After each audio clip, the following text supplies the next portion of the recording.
The healer's in the house tonight. How many of you came to receive your healing? Let me see your hand. I didn't ask how many come to be prayed for, because if that's what you come, you'll get a prayer. But if you come to receive, you will receive. You that, all of you pay attention, but you that are come for healing, I want you to pay particular attention to what is said tonight. In Acts 14, verse 8, and in Lystra, a certain man without strength in his feet was sitting, a cripple from his mother's womb, who had never walked. This man heard Paul speaking. Paul, observing him intently, and seeing that he had faith to be healed, said with a loud voice, "Stand up straight on your feet," and he leaped and walked. Now Romans 10:17 says, faith cometh by hearing, and hearing by the word. I want you to notice, here was a man that was a cripple from his birth. He had never walked. He heard Paul speaking. Paul evidently had to be speaking about what Peter said about Jesus in Acts 10:38, how Jesus was anointed by the God, went about doing good and healing all that were oppressed of the devil. He had to hear him speaking about healing, or he wouldn't have had faith to be healed. I want you to notice that Paul saw he had faith, but he was still sitting there. Paul told him, stand up on your feet, and nothing happened until he jumped up, till he made some effort, action, faith and action. You know, as a kid growing up, Dad, he pastored a few churches, but mostly he was traveling evangelist. And we would travel all over, and of course he left the last church in the middle of my third grade year and never pastored again. And we were somewhere in one of them little small churches down in East Texas preaching. And he preached his sermon, and at the end of the sermon he said, the Lord just told me, anybody here that has any problems in their legs, just come down here and sit down on the altar. Well, they started coming, hobbling down. Some people was having to be helped down. But there's this one man, and he was like this, and this is what he did. Yes, that was his. Found out later he had been burned in a fire, and the muscles and ligaments had all drawn up, and he couldn't lift his legs and bend his knees at all. So he just scooted. He got down there, and 1, 2, 3, 4, 5. That's when they had altars in front of a church. How many of you remember when there used to be altars in front of a church? And 5, 6, 7, 8, 9, 10. 10 people sitting there. And as they were sitting there, Dad came off the platform, went up in front of the first person and said, "Run in Jesus' name." Well, they got up and started crippling down that aisle, but when they come up the other aisle, they was running. He said that to the next one, said the same thing to the next person. And he got to this man, and he told him to run. And that man, you never seen somebody scooting so fast in all your life. And he scooted all the way down that aisle and scooted across the back. But man, when he come back up to the front, he was running full blast. And he went on to the next person, sixth person, seventh person. They all jump up. Some of them barely could move, but when they come back up the other aisle, they're running, full gait. And, got 8 persons. He got it. 9th person. Now, here's 10 people that couldn't walk.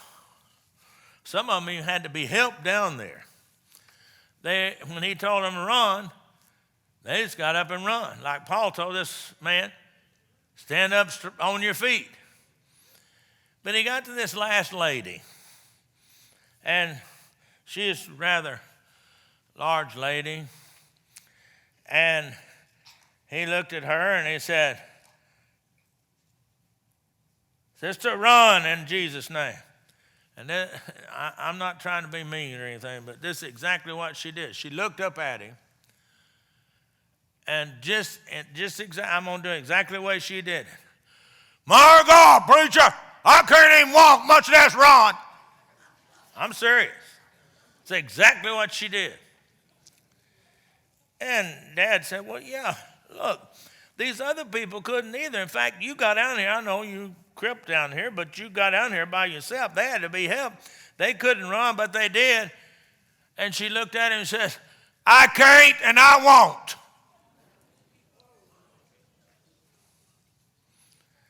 Nine people that really were in worse condition than she was all ran.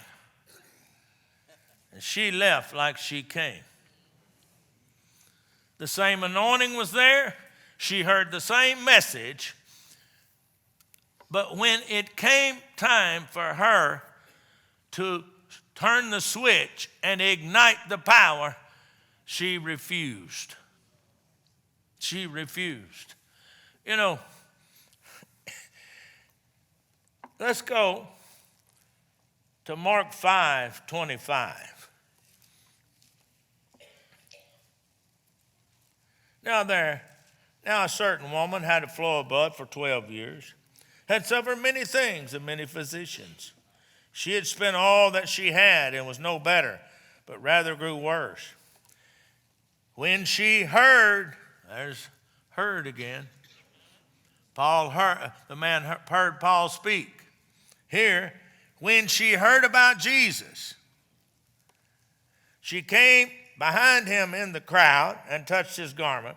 For she said, "If only I may touch his clothes, I shall be made well." Immediately, the fountain of her blood was dried up, and she felt in her body that she was healed of the affliction. And Jesus, immediately knowing in himself that power had gone out of him, turned around in the crowd and said, "Who touched my clothes?" But his disciples said to him, "You see this multitude thronging you, and you say, 'Who touched me?'" And he looked around to see her who had done the thing. But the woman, fearing and trembling, knowing what had done in her, came and fell down before him, told him all the truth, told him the story that we just read up there. And he said to her, "Daughter, your faith has made you well. Go in peace and be healed of your affliction." Now, this is an interesting story. This woman is living under the Jewish law because Jesus hadn't died and hadn't went to the cross and rose again. So she's living under the Jewish law. And it says she had a blood condition. Well, if you go back to Leviticus and begin to read, you'll find out that under their church creed and doctrine, that anybody that had a blood condition was not supposed to be with the general population. In fact, if anybody got close to them, they were supposed to yell out, "Unclean," so the person would stay away from them. They had to practice social distancing.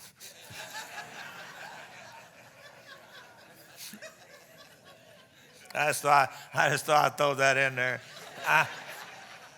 Now I got everybody's attention, so come on, let's get back with what we're talking about.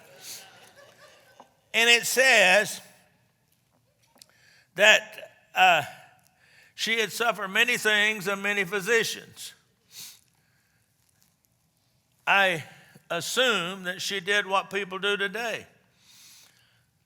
People today go from one university hospital to another one, to this center, that center, trying to get a different report. And most of the time they get the same report. Evidently she did. It also said that she spent all she had and she wasn't any better, it was getting worse. I don't believe there would be any reason to say anything about the money that she spent unless she had quite a bit to spend in the first place, to give you an idea of what she did to try to get better. And it says when she heard of Jesus. Now, I don't know how she heard. I don't know where she was. I don't know where Jesus was. I just always, in my own mind, I started preaching when I was 18, and I've always thought this. And she had just sitting in her house. That's the way I've always figured it, because she's not supposed to be out in the public. So I just always figured she'd be sitting in her house. The Bible doesn't tell us. Doesn't get. And I always in my own mind, I always figured her being in her own house. The sun might have been shining outside, but it's dark in that house. Because with every beat of her heart, she didn't know if it'd be the last or not.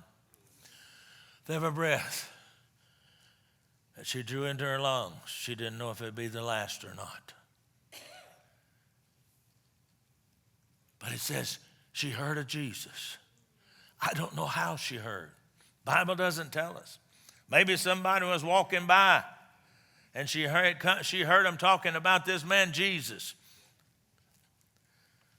And everywhere he went, he is doing good and healing all. She had to hear that Jesus was healing, or she would have never said, if I can touch his clothes, I'll be healed. But she said, if I can touch his clothes.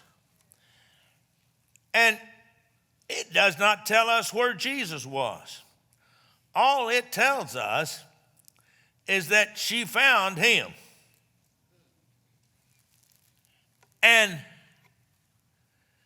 we know that there was a crowd there because of what the scripture says. Because he said, who touched me? So we know there was a crowd. Now she gets where Jesus is. I don't know how she got there. I don't know where he was. I don't even know where she was. The Bible doesn't tell us. But I do know there was a crowd. So evidently Jesus had to be in the middle of the crowd somewhere, or his disciples would never said, look at these people are thronging you. In other words, that's around him. But she got there. She said, if I can touch his clothes, I'll be made well, or be made whole, or we might say be healed. She had another problem. Does she dare defy the law and the wrath of the rabbi for disobeying the law?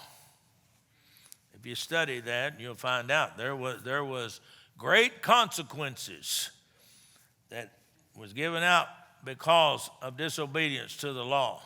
You study it. That's why Galatians 3, third chapter of Galatians said, we've been redeemed. We don't have to live there no more. She had a problem, but I can almost see her saying to herself, if I can touch his clothes, I'll be whole. I don't know about you, but I can almost see her fighting her way through the crowd. You ever fight your way through a crowd to get up to something, get something, you know? I know Denise must have been, 9, 10 years old, I think. And Cabbage Patch Dolls came out. And she wanted a boy and a girl. And we looked all over Tulsa and couldn't find it, so we went to Dallas to my mother-in-law and father-in-law. They were still pastoring the church there where I was with him for 6 years as his associate. That's where I learned about pastoring, because I knew about the traveling ministry because I've been in it all my life with my dad, and then I'd started myself.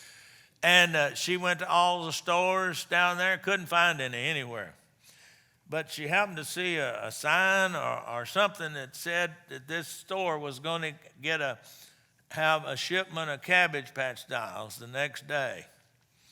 So she got there, and there was a huge crowd there already waiting for them to open the doors. And, you know, she's a fighter, I can tell you. She fought her way through there, and she got the last 2 dolls out of the big crate that they had it in there. She got 2 of them. and she's standing in line. I finished the story with these two, but they're two girl dolls. And there's a lady, older lady, standing in front of her, had about 5 dolls, I think. And one of them was a boy. And she said, "Oh, you getting them for your grandkids?" "Oh, no, I'm a collector."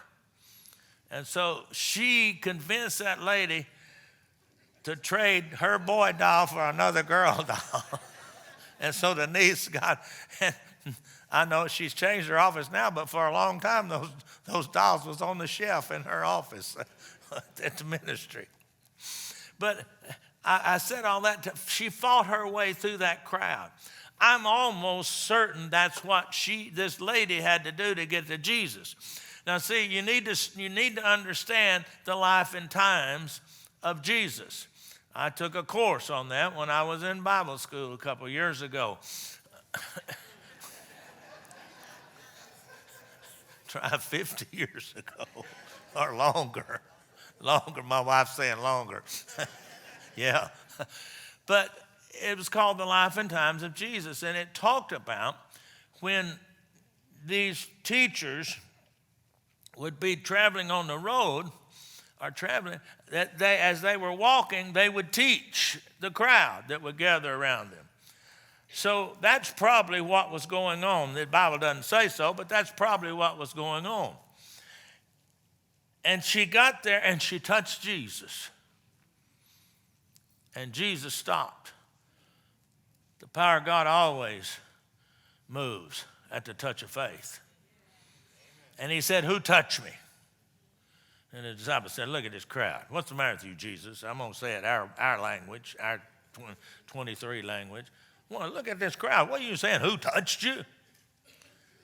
You know, if you've ever been to some of the, a real big college game or an NBA or NFL football game, when the players run off the field, people try to get them to touch them. I know we used to go over to, Blake has been over there to watch the Thunder, and at that time, and he was assistant coach. Now at this time, Adrian Griffin, he's assistant coach at Toronto, and he happens to be our Trent and Rhonda Clohan. Y'all know them down here at this church. Well, her sister is married to Adrian, and so Blake and them would go over there, and they'd get to go sit down behind the bench. And in fact, you had your picture. You got to meet some of the players. Had your picture made with some of the players, But if you'd watch them, people would lean over when they were running to go back in the tunnel, try to get people to touch their hand. If Westbrook or somebody touched their hand, they're going to be a great basketball player. One time, a president came to Tulsa, and they asked me, I said, "I ain't going out there." But they had a picture in the paper, and people was pressed up against that chain link fence until they had their faces against that chain link fence and had their fingers through that chain link fence so that as the president went by, he could touch their hand. Somebody said, "You going out there?" I said, "No, I ain't going out there." I mean, in the Army, I had the top secret crypto clearance, and I did a lot of stuff, and I've been around a lot of dignitaries, and that don't bother me none, People are always looking, hey, people are people. I don't care what they do. Some people try to put ministers on a pedestal. Hey, we're just people like you are, simply doing what God asked us to do. But anyway, he said, "Who touched me?" She told him. But I want you to notice what he said to her. Down here in verse 34, what he said to her. He said, "Daughter, your faith made you whole." He didn't say anything about his power at all. He said, "Your faith has made you whole." Now let's go here to Mark 10:46. Mark 10:46. Now they came to Jericho, and as they went out of Jericho with his disciples, a great multitude, here's another crowd, a great multitude. and a great multitude. Blind Bartimaeus, the son of Timaeus, sat by the road begging. And when he heard, there's heard again, it was Jesus of Nazareth, he began to cry out, Jesus, son of David, have mercy on me. Now, and then many warned him, be quiet. But he cried out all the more, Son of David, have mercy on me. So Jesus stood still, commanded him to be called. And they called the blind man, saying to him, be of good cheer, rise, he's calling you. And throwing aside his garment, he rose, came to Jesus. So Jesus answered and said, what do you want? And he said he wanted to see. And Jesus said, go your way, your faith has made you whole. Now I want you to notice, it said, there was a multitude of people. He's sitting by the side of the road, begging, wanting somebody to drop some money in his little cup. I remember as a kid, we'd go downtown Dallas, and there was a Walgreens drugstore down there, and it used to, when I was a kid, the drugstores had a soda fountain in the back of the drugstore. Anybody remember when they used to have a soda fountain? You'd get mauled. You know, man, when I was going to Garland Junior High School, we could go for lunch if we want to down there in what we call Little Duck Creek Strip Shopping Center. Garland Pharmacy was down there, and you could go back there, and I could get a big cheeseburger and a cherry limeade, all for 55 cents. And I mean, it was like this too. One of them little things. But there used to be this guy, and he had pencils. And he was blind, and he had another cup. And what you're supposed to do, put some money in this cup and take a pencil. That way, he said, that way he didn't feel like he was begging, but he's giving you something for whatever you give him. But he couldn't see, but he knew it was a crowd, had to. And he must have realized it was different than normal crowds walking by. So he must have grabbed somebody and said, hey, what's going on? Because it said when he heard that it was Jesus of Nazareth. Now, he wouldn't have started calling out to him unless he had heard that Jesus was healing people. And the first time, he was just a shout out. The second time that he called, and I learned this, and actually the reason they told him shut up is what I told you, what I learned before, that when they would come into the city, he was probably going to Jerusalem, and when he was on a pilgrimage. When he would come into the city, people that were going were walking with him. Others in the city, they would walk with them to the outskirts and then turn around and go back home. But if some of them were going they'd walk together, and those rabbis would teach while they're walking. So that's probably why people said, be quiet, be quiet. Where I come from down in Texas, they'd have told him, they said, shut up, you old blind beggar. That's what they had said to him. That's what we'd have said down there. Texans we're pretty just straightforward. We don't mince words. And so, but he called out louder. From what the study I've been, it's a cry like a drowning person, or a person that's holding on to something, trying, needs help. And Jesus stopped. And now the same people that's telling him to shut up are telling him, come on. Now, another important thing. It says, throwing aside his garment, he left it. That garment that he had on, cloak, if you study, you'll find out that many people in that day and age, they wore an outer cloak that give their station in life. That cloak that he had on said, I am a blind beggar. I am a worthless piece of humanity. But when Jesus said, come, he left it. He said, this is not going to be me anymore. And when Jesus said to him, your faith has go your way, your faith has made you well. Where was his faith? His faith was when he left that garment. That's his faith. I want you to notice in every one of these stories, it was here, they heard, and there was action. Man, with Paul, He heard, he had faith, and he acted. The people on the altar, they heard, they had faith, they acted.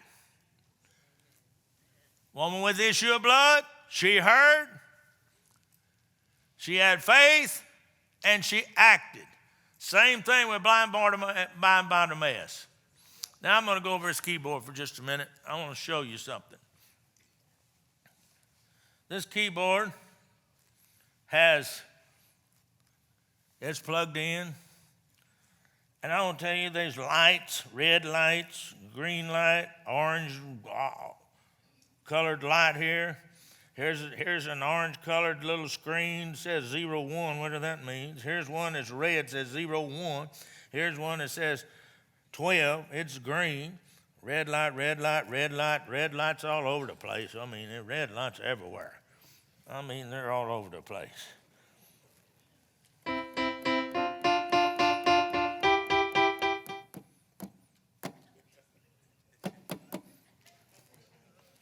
That screen's still saying Patrick, CFX, 78RD, analog pad, whatever that is. That still says, that's still amber color, 0 or yellow, amber, 01, 01 in red, 12 in green. All these lights are on, it's plugged in, but yet I don't have no sound. It says there's power here, but nothing is happening at all. Oh, there's one little switch. Even though power is here, without this little switch, nothing happens. That's exactly what the power is always available everywhere you're at, in your house, in your car. The power is there. It's your faith that activates that power. I have a little deal here on my right here. It's called a little transmitter. There's a receiver over there, and I see one back there, and you know.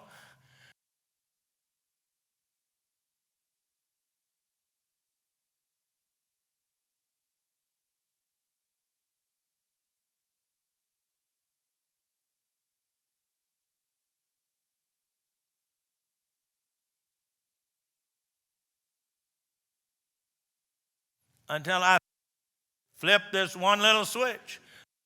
One little switch. One little switch. Nothing happens. Although there's power, everything is plugged in. That antenna back there is receiving a signal from this. It's going into that board, whatever they call that, sound board. But it's not getting in the speakers because I have not activated the power.